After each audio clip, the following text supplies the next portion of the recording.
Hello and welcome to another video. This will be another My Story animated reaction. This one is called I Need to Protect Mom from My Sister Revenge. So I did skip a My Story animated video that I could react to, the Zoom one.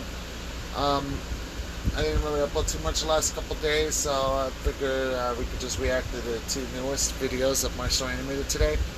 So this one and the one that My Story animated uploaded today I will be reacting to. Boogie also uploaded, so I'll be reacting to him as well. In fact, the Boogie reaction will be right after this one and before today's My Story animated reaction. But anyways, with that being said, let's get into this video. One day, someone knocked on our door and Mom opened it. "Ma'am, please hurry up. Your daughter got into a fight with 3 girls and they're hurt very badly." Mom ran really fast to the store where she saw everything was a mess, like a tornado had swept through. Maggie, where are you?" Just then, she saw 3 huge men holding a teenage girl kicking and screaming. They were trying to calm her down, but it wasn't working. But when the girl saw her mom, she ran to hug her. "Ma'am, she attacked 3 girls. I think they're her classmates. The girls were taken to the hospital. One of them is in serious condition." "Mom, don't listen to him. I'm your good girl." And the girl they were talking about is me. I hugged Mom again and held on to her as I pulled a switchblade out of my pocket, aimed it at a rice bag, and hit it at the perfect angle to tip it over. The bag fell on the man's head, and he collapsed. Mom turned around as he fell to the ground. "Oh dear, that poor man." "Don't worry, Mom. He just got tired from standing up all day." Then Mom gave me the strangest look. "Who are you, young lady?" "I'm your only child. Your husband went missing, and you have no one. It's only me. Don't worry if you're not understanding what's going on. I'll explain it to you later. Let's pray those girls are dead by now." No. The girls are dead? No, not dead. I meant bed. I hope they're in bed by now, resting. They're fine, I swear." Oh my god. The villain of the episode is the one telling the story? That's what it seems like here. So I guess we'll have to see what happens. Then Mom burst into tears. I tried everything to calm her down, but she wouldn't stop crying. I slipped the big security guard a $100 bill and asked if he could give us a ride home. We walked out of the store, and then I realized we were surrounded by the bad guys. Yep, this mission was a disaster. I'm Maggie, and let's just say I have a special set of skills. But before I continue, please like and subscribe. Before I met Mom, I lived in an orphanage in a small town. I was pretty quiet and kept to myself, but I loved playing in the sandbox. I could build anything if I saw a picture of it first. I built sand castles, sand rockets, sand airplanes, and I even sculpted my favorite teacher. My sand sculptures were so cool, they got lots of attention. The newspaper even came to take my picture once. One day when I was 9, I'd been making a complicated new sandcastle for hours when 3 of the biggest bullies walked up to me. "Your stupid sandcastle is in my way, weirdo. Move it or else." "There's plenty of room and I can't move it, dummy. Plus, I was here first." The bully got really mad, then he and his friends smashed my sandcastle to pieces. "Tell anyone and we'll smash your face too." I cried like a baby, and I even told the nuns in the orphanage, but the bullies just denied it. That night, I watched a martial arts movie about a man that fought a dozen bad guys and beat them to a pulp. The next morning, as I was building another castle, the bullies came up to me and tried to push me around, but then I thought about the martial arts movie, and I suddenly started kicking and punching like a ninja. I gave 2 of the bullies a black eye and punched the big one in the nose. They ran off crying to the nuns. "She's a maniac. She's out of control." The nuns didn't even listen to my side of the story and grounded me for a month. I was so angry I could scream. Then the best thing happened. This strange couple, we'll call them Mr. and Mrs. X, adopted me. They flew me to America on a private jet and moved me into a huge mansion. But when I walked through the doors, I learned that Mr. and Mrs. X had adopted another girl my age named Grace, and that wasn't even the craziest part. During the day, Mr. and Mrs. X worked as executives at a huge security company to pay the bills, but at night, they were vigilant. Teeth were made to indulge.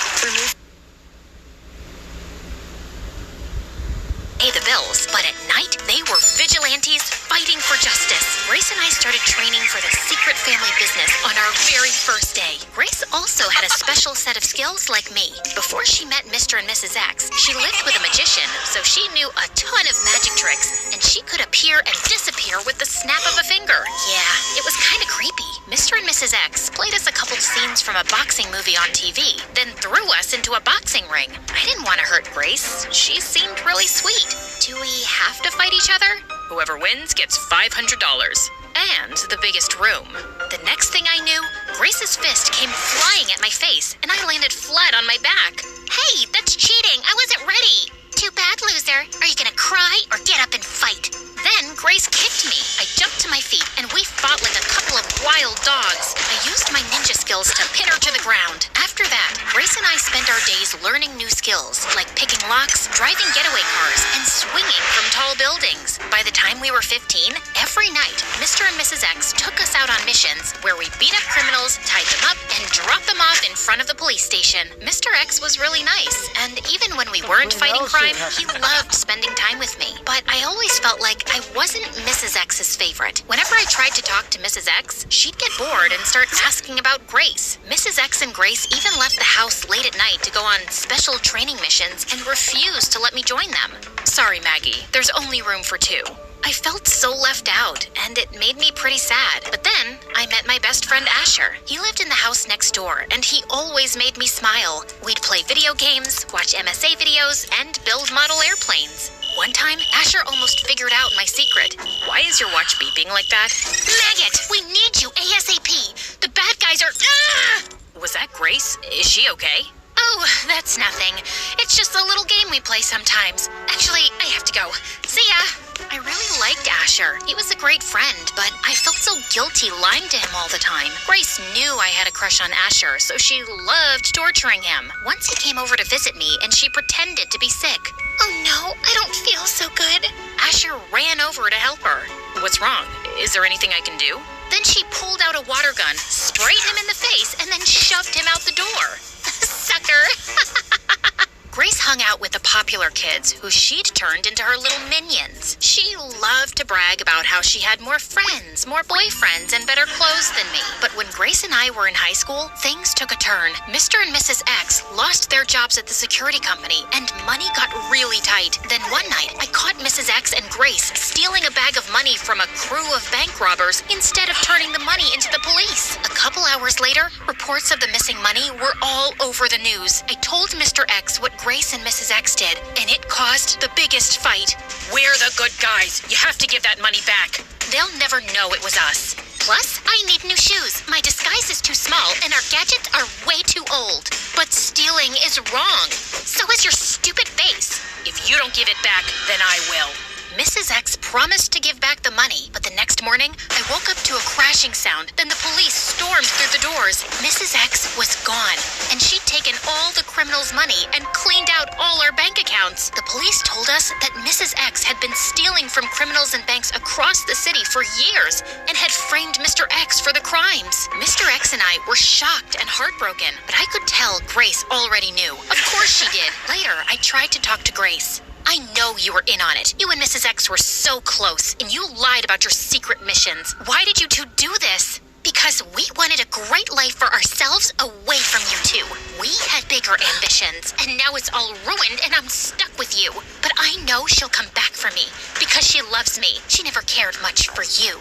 But so much time passed, and Mrs. X never came back or responded to any of our attempts to reach her, and Grace grew bitter and angrier by the day. Asher and I tried to cheer her up. One morning, we made her favorite chocolate waffles.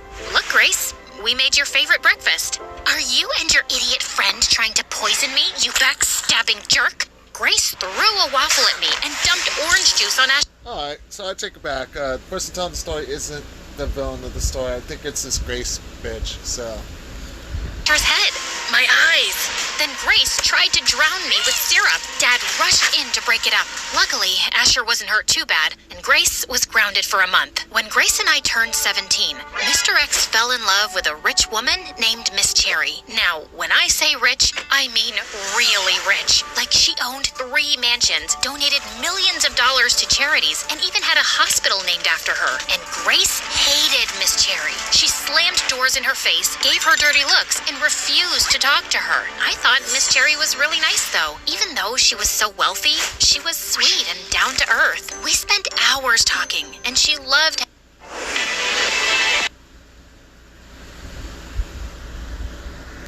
and she loved helping me with my homework, and she even taught me how to play the piano. For the first time, I felt like I really had a mom. Soon, Miss Cherry and Mr. X got married. Mr. X was called away for a job interview out of the city, and while he was gone for a few days, Grace started acting really weird. She'd sneak out of the house late at night, and when I asked her where she was going, she'd snap at me. Mind your own business, loser. One night, Miss Cherry was cooking, and she accidentally spilled a cup of water. Then she slipped on the water and hit her head hard on the floor. I ran over to help her up, and thankfully, she was conscious soon. But then she started to panic because she didn't even know where she was or who I was. Heck, she didn't even remember her own name. I told her I was Maggie and I was her daughter. I told her to rest while I got her medicine for her throbbing head from the store. As I entered the store, I got an alert on my phone. It was a message from Mr. X. Maggie, listen, I don't have much time. Miss Cherry is in danger. Mrs. X and Grace are going to try to steal all her money. You have to protect her. The video cut off, and just then, I turned to see Grace and her minions behind me. It's over, Maggie. You're outnumbered. Fighting is futile. Mrs. X and I will get Miss Cherry and all her money. You'll have to get through me first. Grace and her minions charged at me, holding breadsticks like swords. We fought in all the aisles, knocking over a dozen displays, and food flew everywhere. By the time we were finished, the grocery store was destroyed. Two burly security guards grabbed me and pulled me off Grace and her friends. Then out of nowhere, Miss Cherry appeared. Maggie! Maggie, where are you?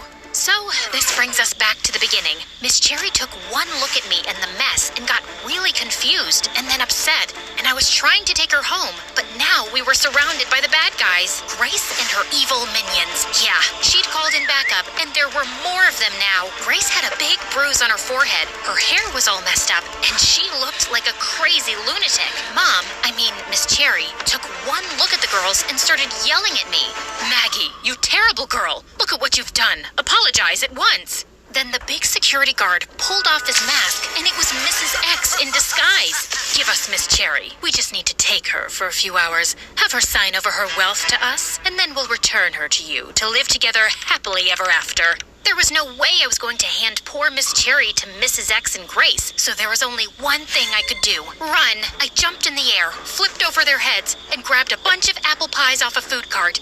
One by one at supersonic speed, I hit Grace, Mrs. X, and the minions in the face. They fell down in a daze, and I grabbed Miss Cherry, pulled her into a random car, and drove her straight home. We were almost home when I saw Mrs. X and Grace on my tail in a huge moving van. We had a high-speed chase through the streets. I turned a corner and swerved toward my house and almost hit Asher. Mrs. X and Grace came barreling down the road. I grabbed Asher and Miss Cherry, ran inside the house, and barricaded the doors. Miss Cherry sat down on the couch and took a nap. What's going on? When did you learn to drive? Before I could explain, Mrs. X and Grace jumped through the window. Surrender, you big loser. We won. Asher got so scared he dropped his milkshake on the floor. Grace lunged at me, slipped on Asher's milkshake, and lost her balance. I grabbed her, shoved her into a closet, and locked the door. Then Mrs. X grabbed Asher. Give me the old lady, or your little friend here is toast. Asher screamed like a banshee and fainted in Mrs. X's arms. Then Miss Cherry appeared out of nowhere. She hit Mrs. X in the head with a vase and knocked her out. Look, I stopped the bad woman. I'm hungry. Who wants ice cream? Mr. X and the police arrived later and took Grace and Mrs. X off to jail. Mr. X had been captured by one of Mrs. X's associates and tied to a tree on the side of the road, but he cut his way out and ran all the way home. Asher didn't speak to me for weeks after the incident, but I convinced him to meet me on the roof at school. I can't believe you lied to me all these years. I wanted to protect you. I'd never be able to forgive myself if I ever put you in danger. You're my best friend, and so much more. What do you mean, more? A lot more. I like you, dummy. Asher leaned in for a kiss. I couldn't help but giggle. I was so nervous. What's so funny? I've never kissed a boy before. I've never met a real-life vigilante. Then this should be fun. Put on this mask and hold on tight. I'm taking you for a ride. I like the vigilante part. That was a good story, though. Yeah. Grace and Mrs. X were the villains of this episode. In the beginning, it looked like it was Maggie, but it wasn't. But yeah, that was definitely an interesting story. I enjoyed watching that one. So, anyways, I'm gonna go ahead and end this video here. Stay tuned for the next one.